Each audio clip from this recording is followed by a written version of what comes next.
প্রিয় পাঠকেরা, তোমরা দেখছো স্বপ্নপূরণ এডুকেশন চ্যানেল। আমরা প্রতিদিনের মতন আজকেও নিয়ে চলে এসেছি কিছু প্রশ্ন ও উত্তরের ভিডিও নিয়ে বাংলায় গুরুত্বপূর্ণ প্রশ্নোত্তরের ভিডিওগুলো প্রতিদিন পাওয়ার জন্য আমাদের চ্যানেলটি লাইক, কমেন্ট, শেয়ার এবং সাবস্ক্রাইব করে দিও। সাবস্ক্রাইব করে বেল আইকনটি প্রেস করে নিও, তাহলে নতুন নতুন ভিডিও নোটিফিকেশনগুলো তোমরা খুব সহজেই পেয়ে যাবে। নতুন যারা আমাদের চ্যানেল প্রশ্নোত্তরের ভিডিওগুলো দেখছো তারা অবশ্যই লাইক, কমেন্ট, শেয়ার এবং সাবস্ক্রাইব করে দেবে। সাবস্ক্রাইব করে বেল আইকনটি প্রেস করে নেবে, তাহলে নতুন নতুন ভিডিও নোটিফিকেশনগুলো তোমরা খুব সহজেই পেয়ে যাবে। তোমরা তোমাদের বন্ধুদের প্রচুর পরিমাণে ভিডিওগুলো শেয়ার করবে, যাতে তারা আপকামিং পরীক্ষায় এই প্রশ্নোত্তরের ভিডিওগুলো পেয়ে উপকৃত হতে পারে। আমাদের ডেসক্রিপশন বক্সে ফেসবুক গ্রুপ, টেলিগ্রাম গ্রুপ এবং হোয়াটসঅ্যাপ গ্রুপের লিঙ্ক দেওয়া আছে, সেখানে গিয়ে কিন্তু সবাই অবশ্যই জয়েন করে নেবে। এবং তোমরা অবশ্যই কমেন্ট বক্সে কমেন্ট করে জানাবে যে তোমাদের কোন বিষয়ের উপর ভিডিওর প্রয়োজন আছে। আমরা সেই বিষয়ের উপর ভিডিও নিয়ে আসার চেষ্টা করব। আর তোমরা কিন্তু প্রশ্নগুলো দেখা মাত্রই কমেন্ট বক্সে উত্তর করার চেষ্টা করবে। তাই অযথা সময় নষ্ট না করে চলে আসি আজকের প্রথম প্রশ্নে। আজকের প্রথম প্রশ্ন, 1 নম্বর প্রশ্ন।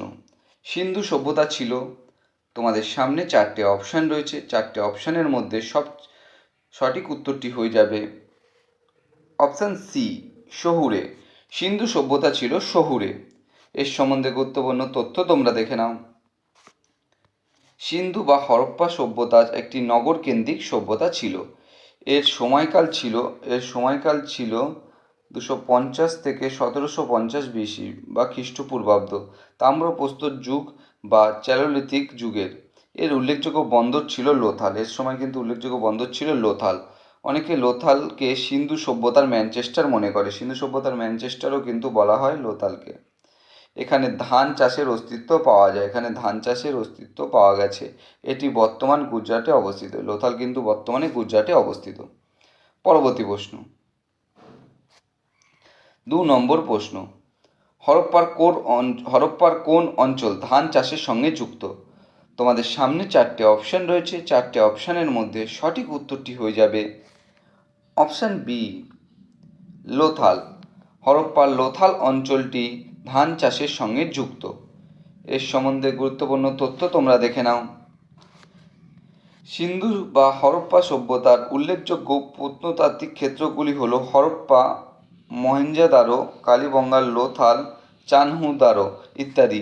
ধানের অস্তিত্ব পাওয়া গেছে লোথাল, গুজরাট এবং রংপুর, গুজরাট। বৃহৎ স্নানাগার মহেঞ্জোদারো কথার অর্থ হলো মৃতের স্তূপ, এবং বৃহৎ শস্যাগার পাওয়া গেছে হরপ্পা ও মহেঞ্জোদারোতে। তাইলে বৃহৎ স্নানাগার কিন্তু মহেঞ্জোদারোতে পাওয়া গেছে, যার মহেঞ্জোদারো কথার অর্থ কিন্তু মৃতের স্তূপ, এবং বৃহৎ শস্যাগার পাওয়া গেছে হরপ্পা ও মহেঞ্জোদারোতে। পরবর্তী প্রশ্ন, 3 নম্বর প্রশ্ন। কোন শাসক বুদ্ধ ও মহাবীর উভয়ের সমসাময়িক ছিল? এর সম্বন্ধে গুরুত্বপূর্ণ তথ্য কোন শাসক বুদ্ধ ও মহাবীরের উভয়ের সমসাময়িক ছিল? তোমাদের সামনে 4টে অপশান রয়েছে। 4টে অপশানের মধ্যে সঠিক উত্তরটি হয়ে যাবে অপশান সি, অজাতশত্রু। অজাতশত্রু শাসক বুদ্ধ ও মহাবীরের উভয়েরই কিন্তু সমসাময়িক ছিল। এর সম্বন্ধে গুরুত্বপূর্ণ তথ্য তোমরা দেখে নাও। গৌতম বুদ্ধ জন্ম 563 খ্রিস্টপূর্বাব্দে নেপালের কপিলাবস্তুর নিকট লুম্বিনী গ্রামে। মহাবীর 483 খ্রিস্টপূর্বাব্দে কুশীনগরে জন্মগ্রহণ করেন। মহাবীরের জন্ম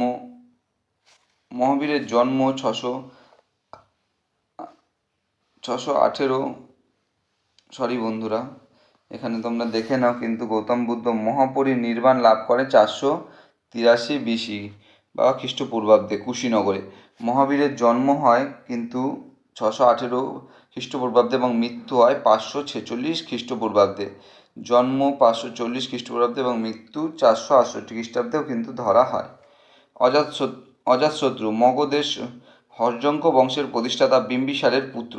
অজাতশত্রু পিতাকে হত্যা করে 493 খ্রিস্টপূর্বাব্দে সিংহাসনে আরোহণ করেন। তার উপাধি ছিল কুনিক। অজাতশত্রুর কিন্তু উপাধি ছিল কুনিক। তিনি রাজধানী গিরিবজ বা রাজগৃহে প্রথম বৌদ্ধ সংগতির আহ্বান করেন।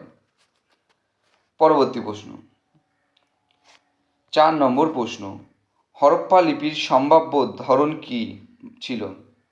বা হরপ্পা লিপির সম্ভাব্য ধরন ছিল, তোমাদের সামনে চারটে অপশান রয়েছে, চারটে অপশানের মধ্যে সঠিক উত্তরটি হয়ে যাবে অপশান এ, পিক্টোগ্রাফি। হরপ্পা লিপির সম্ভাব্য ধরন ছিল পিক্টোগ্রাফি। এর সম্বন্ধে গুরুত্বপূর্ণ তথ্য তোমরা দেখে নাও। হরপ্পা লিপি পিক্টোগ্রাফি বা চিত্র দ্বারা লিখন পদ্ধতিতে বর্ণস্বরূপ ব্যবহৃত চিত্র। লিখন শৈলী ছিল ব্রোস্টফেডন, যা প্রথম লাইন বাম দিক থেকে ডান দিকে এবং পরের লাইন ডান দিক থেকে বাম দিকে লেখা হতো। এই লিপির পাঠোদ্ধার এখনও সম্ভব হয়নি। এই লিপির পাঠোদ্ধার কিন্তু এখনও সম্ভব হয়নি। এটা মিশরের হাইরোগ্রাফিক লিপির মতো, এটি মিশরের হাইগ্রোগ্রাফিক লিপির মতো। পরবর্তী প্রশ্ন, 5 নম্বর প্রশ্ন, সমুদ্রগুপ্ত সম্বন্ধে রচিত এলাহাবাদ প্রশস্তি কে রচনা করেন? তোমাদের সামনে চারটে অপশান রয়েছে, চারটে অপশানের মধ্যে সঠিক উত্তরটি হয়ে যাবে অপশান ডি, হরিসেন। সমুদ্রগুপ্ত সম্বন্ধে রচিত এলাহাবাদ প্রশস্তি রচনা করেন হরিসেন। এর সম্বন্ধে গুরুত্বপূর্ণ তথ্য তোমরা দেখে নাও।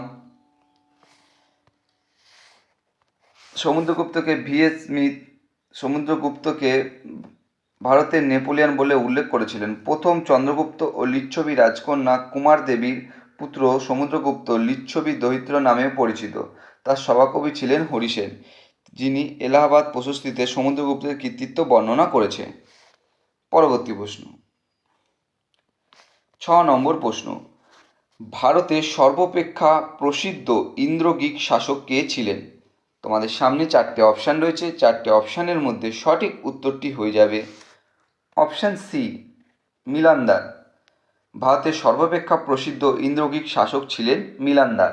এর সম্বন্ধে গুরুত্বপূর্ণ তথ্য তোমরা দেখে নাও। আনুমানিক 300 খ্রিস্টপূর্বাব্দের দিকে ব্যাক্টেরীয় ও ইরানিরা স্বাধীন রাজ্য হিসাবে আত্মপ্রকাশ করে। প্রায় 200 খ্রিস্টপূর্বাব্দের দিকে ডিমিট্রিয়াস আফগানিস্তান ও পাঞ্জাব দখল করে এবং প্রতিনিধি আপলোডস ও মিলান্দারকে পরবর্তী রাজ্য বিস্তারের দায়িত্ব দেন। মিলান্দার মথুরা পর্যন্ত রাজ্য বিস্তার করে ও বসুমিত্রের মুখোমুখি হয়, ফলে পাটালিপুত্র জয় করা সম্ভব হয়নি। মিলান্দার বৌদ্ধ সন্ন্যাসী নাগসেনের সংস্পর্শে এসে বৌদ্ধ ধর্ম গ্রহণ করেন। মিলান্দার কিন্তু বৌদ্ধ সন্ন্যাসী নাগসেনের সংস্পর্শে এসে বৌদ্ধ ধর্ম গ্রহণ করে। তাদের কথোপকথন মিলিন্দ পঞ্চপ্রান্ত গ্রন্থে নাগসেনের দ্বারা লিপিবদ্ধ করা হয়েছে। এটি কিন্তু মিলিন্দ পঞ্চ গ্রন্থে নাগসেনের দ্বারা লিপিবদ্ধ করা হয়েছে। মিলান্দার ছিলেন সর্বশ্রেষ্ঠ ইন্দ্রগিক রাজা। তার রাজধানী ছিল সাকল বা শিয়ালকোট। অনুমান করা হয় ইন্দ্রগিক রাজারাই ভারতে প্রথম স্বর্ণমুদ্রা প্রচলন করেন। ইন্দ্রগিক রাজারাই কিন্তু ভারতে প্রথম স্বর্ণমুদ্রা প্রচলন করেন। পরবর্তী প্রশ্ন, 7 নম্বর প্রশ্ন, ভারতীয় প্রত্নতন্ত্রের জনক কাকে বলা হয়? তোমাদের সামনে চারটে অপশান রয়েছে, চারটে অপশানের মধ্যে সঠিক উত্তরটি হয়ে যাবে অপশান এ, আলেকজান্ডার কানিংহাম। ভারতীয় প্রত্নতত্ত্বের জনক বলা হয় আলেকজান্ডার কানিংহামকে। পরবর্তী প্রশ্ন, 8 নম্বর প্রশ্ন, বুদ্ধচরিত কার রচিত? তোমাদের সামনে চারটে অপশান রয়েছে, চারটে অপশানের মধ্যে সঠিক উত্তরটি হয়ে যাবে অপশান বি, অশ্বঘোষ। বুদ্ধচরিত অশ্বঘোষের রচিত। এর সম্বন্ধে গুরুত্বপূর্ণ তথ্য তোমরা দেখে নাও। অশ্বঘোষের সংস্পর্শে কনিষ্ক বৌদ্ধ ধর্মে দীক্ষিত হয়। তিনি মহাযান বৌদ্ধ ধর্মের পালন করতেন। তাকে দ্বিতীয় অশোক বলা হয়। অশ্বঘোষ সংস্কৃত ভাষায় বুদ্ধের জীবনকাহিনী বুদ্ধচরিত রচনা করেন, যদিও বেশিরভাগ বৌদ্ধ সাহিত্য ও ধর্মগ্রন্থ পালি ভাষায় লেখা হতো। পরবর্তী প্রশ্ন,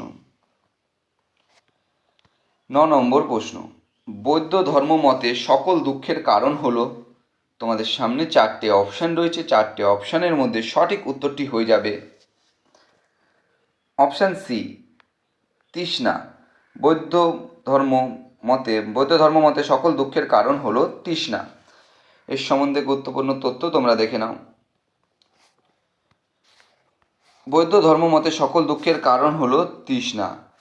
তিনি দুঃখের হাত থেকে মুক্তি লাভের ও পরম জ্ঞান অর্জনের জন্য অষ্টাঙ্গিক মার্গ পালন করতে বলেন। তিনি নৈরঞ্জনা নদীর তীরে দিব্যজ্ঞান লাভ করে ও প্রথম ধর্ম প্রচার করেন সারনাথে। বৌদ্ধ ধর্মে যদি ত্রিরত্ন হয়, ত্রিরত্নটা হলো বৌদ্ধ ধর্ম ও সঙ্ঘ ধর্মগ্রন্থ ত্রিপিটক, যেটি পালি ভাষায় রচিত। বৌদ্ধ ধর্মের ধর্মগ্রন্থ কিন্তু ত্রিপিটক, যেটি পালি ভাষায় রচিত। পরবর্তী প্রশ্ন, 10 নম্বর প্রশ্ন এবং আজকের শেষ প্রশ্ন। বৌদ্ধদের ধর্মগ্রন্থ হলো ত্রিপিটক। পিটক কথার অর্থ হলো, তোমাদের সামনে 4টে অপশন রয়েছে, 4টে অপশনের মধ্যে সঠিক উত্তরটি হয়ে যাবে অপশান ডি,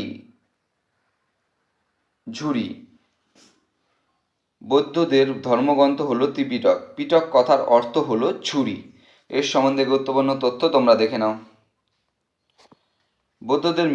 বৌদ্ধের মৃত্যুর পর অজাতশত্রু দ্বারা আয়োজিত প্রথম বৌদ্ধ সম্মেলনে সূত্র পিটক বা বুদ্ধের উপদেশাবলী সংকলন, বিনয় পিটক বৌদ্ধ ভিক্ষুকদের পালনীয় কর্তব্য ও সঙ্গে নিয়মাবলী সংকলন, সম্রাট অশোক দ্বারা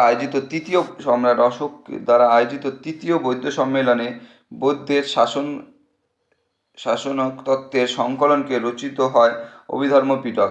পিটক পালি ভাষায় রচিত বৌদ্ধ ধর্মগ্রন্থ। পিটক শব্দের অর্থ ঝুড়ি। বন্ধুরা, তোমাদের জন্য আজকে কটাই প্রশ্ন উত্তর ছিল। তোমাদের প্রশ্ন উত্তরগুলো পেয়ে যদি উপকৃত হয়ে থাকো, অবশ্যই আমাদের চ্যানেলটি লাইক, কমেন্ট, শেয়ার এবং সাবস্ক্রাইব করে দিও। সাবস্ক্রাইব করে বেল আইকনটি প্রেস করে নিও, তাহলে নতুন নতুন ভিডিও নোটিফিকেশনগুলো তোমরা খুব সহজেই পেয়ে যাবে। এবং নতুন যারা আমাদের চ্যানেলে প্রশ্ন উত্তরের ভিডিওগুলো দেখছো, তারা অবশ্যই লাইক, কমেন্ট, শেয়ার এবং সাবস্ক্রাইব করে বেল আইকনটি প্রেস করে নিও। তোমরা তোমাদের বন্ধুদের প্রচুর পরিমাণে ভিডিওগুলো শেয়ার করো, যাতে তারাও আপকামিং পরীক্ষায় প্রশ্নোত্তরের ভিডিওগুলো পেয়ে যাতে উপকৃত হতে পারে। আমাদের ডেসক্রিপশন বক্সে হোয়াটসঅ্যাপ গ্রুপ, টেলিগ্রাম গ্রুপের লিঙ্ক দেওয়া আছে, সেখানে গিয়ে সবাই অবশ্যই জয়েন করে নিও। তোমরা কমেন্ট বক্সে কমেন্ট করে জানিয়ে তোমাদের কোন বিষয়ের উপর ভিডিওর প্রয়োজন আছে, তাহলে আমরা সেই বিষয়ের উপর ভিডিও নিয়ে আসার চেষ্টা করব। এবং এখনও পর্যন্ত যারা আমাদের চ্যানেলটি লাইক, কমেন্ট, শেয়ার এবং সাবস্ক্রাইব করেনি, তারা অবশ্যই লাইক, কমেন্ট, শেয়ার এবং সাবস্ক্রাইব করে দিও। তোমরা লাইক, কমেন্ট, শেয়ার এবং সাবস্ক্রাইব করলে আমরা আরও আগ্রহ পাবো এবং নতুন নতুন ভালো ভালো ভিডিও নিয়ে আসার চেষ্টা করব। এবং তোমরা অনেকেই আমাদের চ্যানেলটি দেখছো কিন্তু লাইক, কমেন্ট, শেয়ার এবং সাবস্ক্রাইব করছো না, তারা অবশ্যই আমাদের চ্যানেলটি লাইক, কমেন্ট, শেয়ার এবং সাবস্ক্রাইব করে দিও।